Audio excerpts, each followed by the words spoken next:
Listen to this episode if things seem a little harder right now than they normally do, and you're wondering if the market has changed or if you need to adapt with what is actually working right now. This question came directly from one of our Founders Cafe members. It's our free podcast community. And honestly, I've been hearing it a lot from my clients, people in my DMs, and just businesses in general. And I wanted to talk about it and bring it here because I think it's really important. You know that I'm all about these transparent business conversations. And the question that I got is a really good one for right now because a lot of things have changed. And today I really want to talk about what has changed, what does this mean for you, and what does it mean that you need to adapt in what you're doing. First things first, the question that I was asked in our Founders Cafe community. Again, it's our free podcast community where you can get questions answered on the podcast like this. You get bonus resources. We do giveaways, free coaching calls, things like that. You can click the link in the show notes and join. That link was broken for a couple of weeks. I am so sorry to all of the people that tried to join. We also changed platforms. So if you were in the Slack community, we've changed platforms and I promise the link works down there. If you ever have a link that's not working, please reach out to me. I appreciate it. Things fall through the cracks over here as well. And so click that link in the show notes and join the Founders Cafe. We have a lot of fun over there. This person asked me, I've been making around $500,000 for a few years and all of a sudden it feels like nothing is working like it used to. Our marketing just kind of feels lackluster, like it's falling flat, ads aren't converting like they used to, and it feels like maybe the market has changed because we've been trying everything. And honestly, a lot of other founders are feeling very doom and gloom right now too. Are you seeing this and what does this mean for us?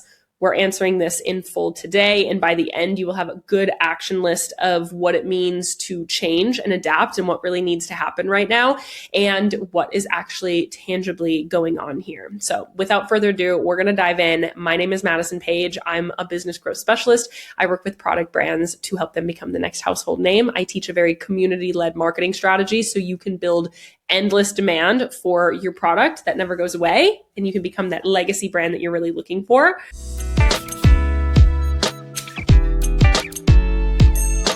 We're going to start with the short answer, and then of course, we're going to give you the long answer and action items that go along with it. The short answer, unfortunately, is yes, the market has changed, but business principles haven't. Again, this is something we've been talking about over the last couple of weeks here, is that many people feel like, oh my gosh, does this mean I have to start over and I don't know anything and I just have to start fresh? No, that's not what that means. When we say the market has changed, it means we just have to adapt because the customers are requiring something different. Top of funnel, middle of funnel, bottom of funnel, sales strategies, your messaging, your branding, all of that is still in place.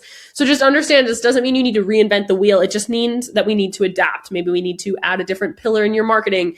Maybe we need to just change a couple of things of what we've been doing and really refine to what's going on. Now, of course, for me to say the market has changed in general, there's going to be some anomalies here. Again, business growth is nuanced, so your business advice should be nuanced as well. I can't nuance business advice on a podcast because thousands of people are listening to this.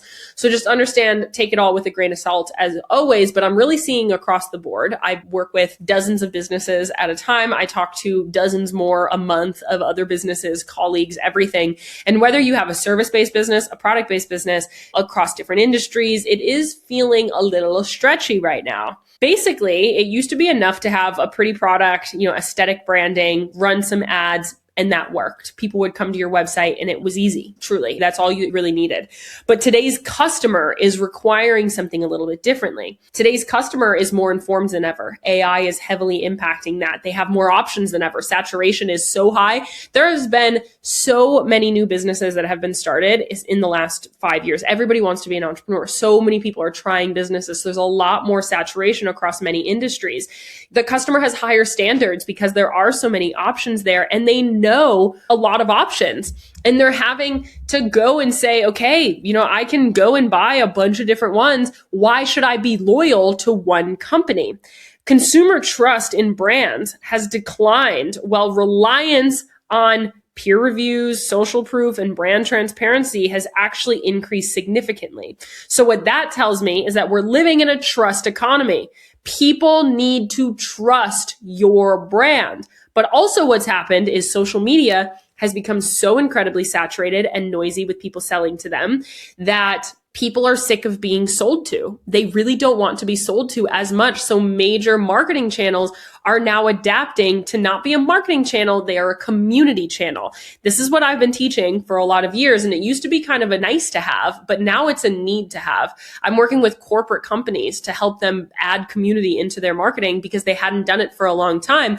And now their sales are starting to take a hit here. And so what we really have to look at is you are living in a trust economy and an attention economy. A trust economy means that people need to trust you, connect to you, and feel like that buying from you means more than the dopamine hit that they get from buying a new product. The attention economy is that you need to do enough to say, why should I pay attention to this brand over everybody else? It doesn't mean that you need to be clickbaity and controversial, whatever. It just means that you need to have something that actually makes people want to be a part of it. A lot of times it's education or empowerment or some sort of value center that you really have.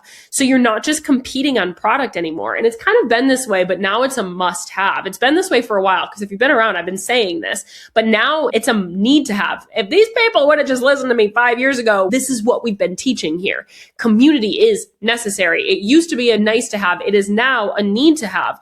You're basically competing on connection at this point. If we look at this overall, I think a good example here is thinking about skincare. I could try a new moisturizer every single month for years and still have more moisturizers that I could continuously try, right? There are so many moisturizers. I could try tallow. I could try these active ingredients, those active ingredients, this thing, that thing. And I could consistently try new ones. It's fun. There's a lot of dopamine behind it, but why and how do I as a customer choose one and stick with it? What does it mean for me to have brand loyalty? What is going to make it where I am going to remove the dopamine around trying something new, buying from a new company, playing with something else and say, no, I really want to just buy this product? For some people, it might be the skincare works the best for me. I have very non-problematic skin. I could probably slap anything on my skin and it's going to be just fine. I feel lucky about that. I could try any moisturizer. Sure, some of them are going to work better than others, but I usually use up a moisturizer and I'll just move on, right? And so I could consistently try new products and I could still have new products to try. What's going to get me as somebody that doesn't need anything very special with my skincare to actually stick to it is if I love the brand. If I feel connected to the brand, I feel like I love the brand, I feel like I've been a part of their development, I feel enough of a personal connection to that brand to come back. I trust it, I like it, it works, I align with what they stand for, with what they're saying my identity is if I use it. That's what creates retention. If it's okay, I'm going to interrupt this podcast for 30 quick seconds to let you know about the Founders Cafe. It is my completely free podcast community where you can gain access to bonus resources, gain access to me and free coaching calls, as well as build a network of other business owners just like yourself. Business ownership is a lonely game, and we might as well build community, build a network, and have a space to collaborate. We can bring this conversation and all the other conversations we have on this podcast over into this free podcast community and make this a two-way street. I would love to answer your questions there, connect with you, see you on our next free coaching call. Click the link in the show notes and you'll find the link there. And so right now, what a lot of people have been doing is that your marketing feels lackluster because you've been marketing product for a really long time. You just had to say, this was my product. This is my brand. This is how pretty it is. Now you have to market your community. You have to market how can we connect with people. It's not that your marketing is bad. It's that it's no longer enough to actually get people to connect because everyone has access to good branding now. Canva, AI, everything is making things very easy. There's low barrier to entry in a lot of these things. You know, everyone can make things look nice. Everybody can run ads. All of those things, the barrier to entry has gotten so low because there's information everywhere that everybody can do it. So now you have to separate yourself through identity, community, and emotional connection with people. Consumers are no longer just buying product. They're choosing brands, and the brands they choose make them feel something, make them feel seen, and make them feel like they belong to this hypothetical community that you are making tangible, right? This is the difference between having a couple of one-time buyers here and there and actually building repeat customers and getting your repeat customers to still come back to you and not go off and get distracted by somebody new. You know, whether you're clothing, whether you're skincare, whether you're candles, home decor, whatever. It doesn't matter. What's happening here is that you need to build connection because your community is what's going to build every other sales channel. If things feel harder right now, you're not wrong. It's happening. I'm having these conversations all across the board. What the solution is it's not more of what you're doing. It's that we do have to adapt a little bit. This might mean that you want to add a pillar of content into your feed that has people. I have clients that make $5 million a year by just posting, this is my product, this is what it does, this is the scent of it, and here's some pretty branding behind it. They've been able to do that for a long time. But now we're adding in founder-led content. Even if it's just your social media manager, let's talk to the brand. Let's get people involved in something that's going on. The solution here is actually deeper connection. So that can be talk to your audience more directly. Adding a pillar of content doesn't mean you need to ixnay everything else. It just means we need to add something. Maybe remove one and just add a little bit more weight behind the personal connection. Maybe you're doing an Instagram story takeover. Maybe you do some face-to-cam content with either your social media manager or the founder of your company. Maybe you show more of the human behind the brand. You're showing that you are a business that's making your product or that you're packaging your orders in-house. You're going on live and maybe you're doing live shopping on TikTok. It's really working right now as the founder to really feel connected. Maybe you're building a community and not just an audience. Maybe you start a podcast talking about it, or maybe you just start saying this is what's going on. Not everybody needs a podcast, but long form is really great. A lot of people are watching YouTube. You just need to create content that makes people feel understood and them as their identity and the demographic of who they are, their likes, their dislikes, are seen, felt, understood, and heard in your world of your brand. It's not just built through visibility right now. We don't need visibility. We need depth. So going back to the person that asked this question, they said, and I don't know who this brand is, whoever is asking this, feel free to reach out to me. Would love to talk deeper about your industry and give you exact advice. But I've been making around $500,000 for a few years, and all of a sudden it feels like nothing is working like it used to. Our marketing feels lackluster. Our ads aren't converting, and it feels like the market has changed. Honestly, a lot of other founders are feeling doom and gloom right now too. Are you seeing this? What I'm seeing is very similar to this. And my clients, it literally has taken 1 week to make changes to fix this problem.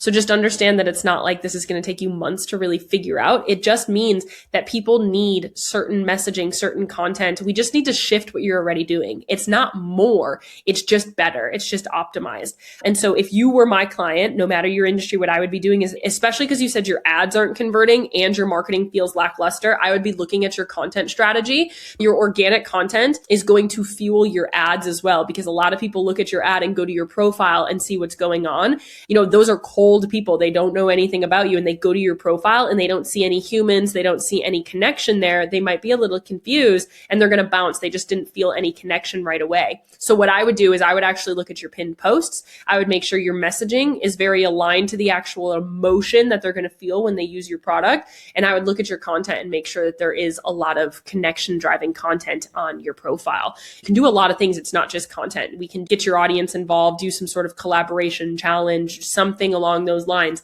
This is not just running a giveaway. I want to make that very clear. This is not just running a giveaway.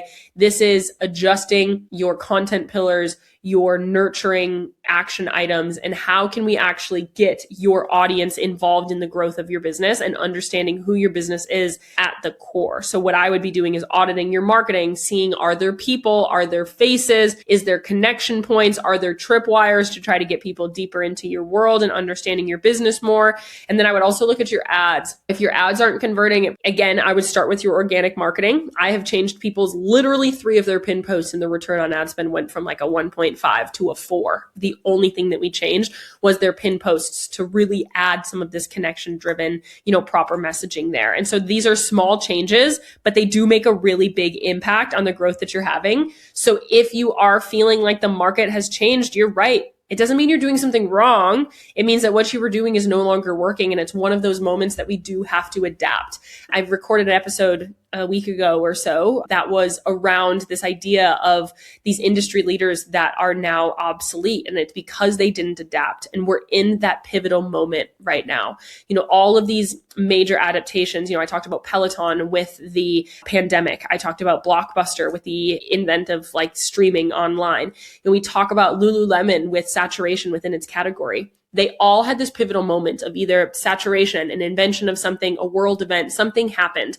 What we're dealing with right now is that customers are so informed and they are so bombarded with being sold to. So you actually have to sell to them less to make more sales. That's what we have to do. So your marketing has changed. If you're feeling this in your business, please DM me Shift.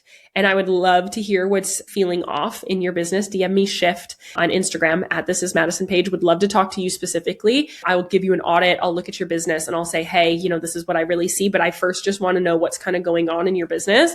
If you also want to ask me a question next, as this is a coaching sessions episode, you want me to record an episode on a question you may have, you can join the Founders Cafe and we can definitely talk about that there. But if you are feeling this shift, you are not alone. Please DM me on Instagram. I would love to hear your story, hear what you're feeling. And again, just know that this doesn't have to be taking you months in order to build it back up. It just means you need to add in certain levels, certain types of content, certain messaging, certain, nurture pieces to stop selling as much and actually start nurturing more. The role of social media is changing to being a heavily nurturing platform. Again, marketing principles here never change. Marketing principles aren't changing. Business principles aren't changing. It's just what is the consumer and the customer doing, desiring, and requiring that we have to adapt to every once in a while. It's the same stuff. It's just adding another pillar. It's just saying, okay, this is what's necessary. If you want help adapting your strategy to today's market, it's something that I'm doing every single day with many clients across the board, from some of your favorite brands all the way to people that are pre-revenue that were also starting their business with this. You can apply to work with me in the link in the show notes, or of course you can always DM me support as well. I'll help you rebuild your demand in a way that's actually working today, because how demand worked a year ago is not how demand works today. And it's a conversation that I've been having every single week with new clients. So would love to support you there as well. You can always apply in the show notes. I love you. I'm rooting for you. I'm in your corner always. Get out there and start connecting with people because they need it.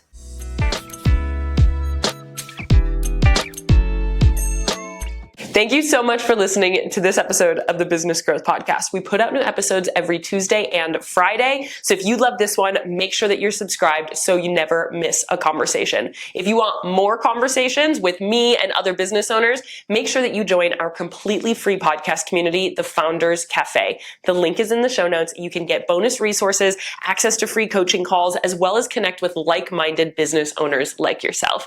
Make sure that you rate and review the podcast 5 stars, share it with a friend to keep those conversations moving, and come back every Tuesday and Friday. I'll see you there.